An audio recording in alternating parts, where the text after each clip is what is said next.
Harry and Meghan were greeted by chiefs in a tradition known as the tama.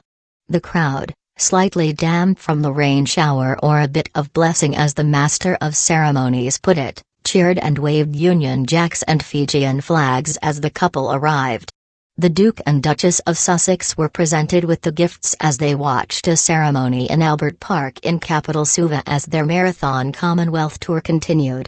Hundreds maintained reverential silence, with only the occasional burst of children chatting or a nearby clock chiming, heard over the rhythmic drums and chanting of the ceremony.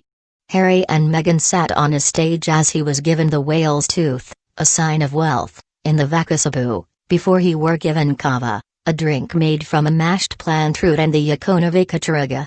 Harry, his 3 medals catching the floodlights, looked on as the kava was made with the root wrung out and a bowl passed to the Duke on the stage. He accepted the bowl and held it to his lips as the crowd cheered.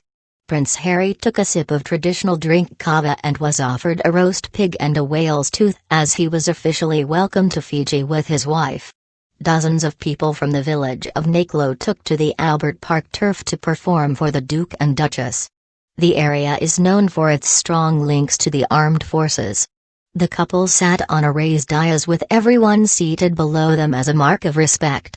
No one is allowed to wear anything on their heads or have anything above their head like an umbrella, as per traditional protocol. Earlier Meghan was forced to hold on to her hat as she touched down in a windy Fiji with Prince Harry.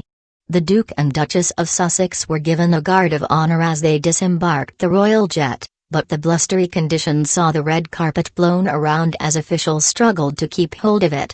The royal couple traveled by charter flight from Australia to the capital Suva, embarking in casual shirts and jeans and stepping off the Qantas plane in more formal attire.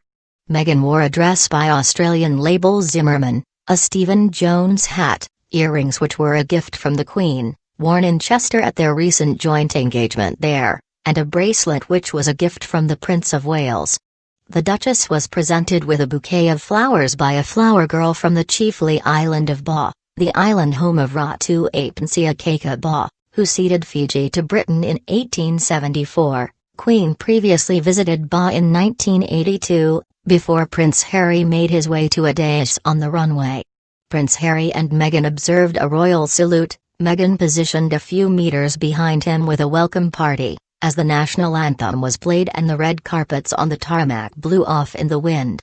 The Duke was then invited to inspect the guard of honor before Harry and Meghan left for their next engagement, a meeting with Fiji's president, Jyoji Conrad at Boran House. As the couple's convoy left the airport, hundreds of well-wishers had lined the road out of the airport, waving flags and cheering. From Boran House, the Duke and Duchess attended the official welcome ceremony in the city centre's Albert Park. The ceremony, known as the Virkrakravi Vakavanya, embodies Fijian cultural identity and heritage. The couple are spending 4 days in the South Pacific on behalf of the Queen, traveling on to Tonga later in the week. But there are questions over the palace's wisdom of allowing the pregnant Duchess to continue with the trip as there is a moderate Zika risk in the region. The mosquito-borne disease can cause serious defects in unborn fetuses and the Foreign and Commonwealth Office advise expectant mothers not to travel there. But Kensington Place insists the couple have taken medical advice and are happy for Meghan, who is around 12-14 weeks pregnant, to continue with her trip. Harry and Meghan will be staying at the Grand Pacific Hotel, where the Queen also stayed in 1953.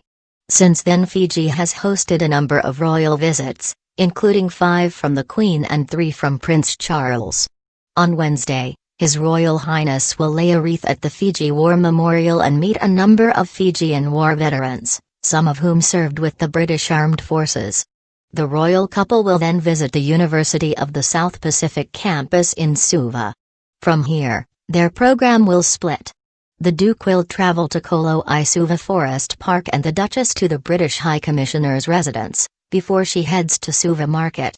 On Thursday, the royal couple will travel to the city of Nadi in western Fiji, where they will attend a special event at Nadi Airport. After an official welcome ceremony, the Duke and Duchess will unveil a new statue commemorating Sergeant Talaiasi Labalaba. From Nadi Airport, Their Royal Highnesses will take a chartered flight to Tonga. In Tonga's Nuku'alofa, the pair will visit the St. George Building for a call on the Prime Minister Achilles Ipohiva and members of the cabinet. From there, they will attend an exhibition with the Princess Angelica at the Fayonoa Centre and then travel to Tupu College. The Duke and Duchess later travel to the Royal Palace for an official farewell with the King before heading back to Sydney for the closing ceremony of the Invictus Games. The couple are expected to attract huge crowds during their time in Fiji and Tonga, but some are criticizing the timing of the visit to Fiji, which comes less than 3 weeks before the country's elections.